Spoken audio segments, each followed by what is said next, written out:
Traders, FX Pip Collector here. Today is Thursday, September 12th, and this is my recap of the top viewed videos of the day.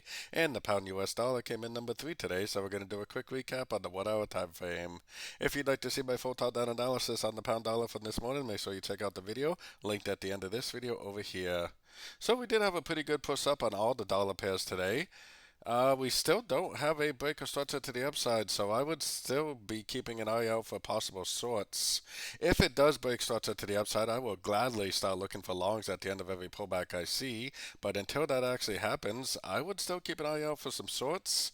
A lot of the dollar pairs have not broken structure up yet, so I still think there is a possibility that it does go down. But like I said, I have no care in the world. If it does break up, I will definitely be looking for longs at the end of every pullback from that point on.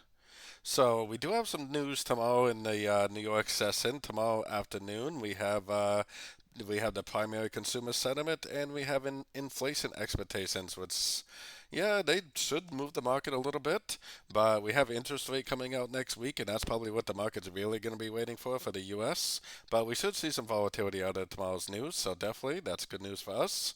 So anyways, definitely don't forget to join my free Discord channel, which is linked down here in the corner. And as always, thank you and happy trading.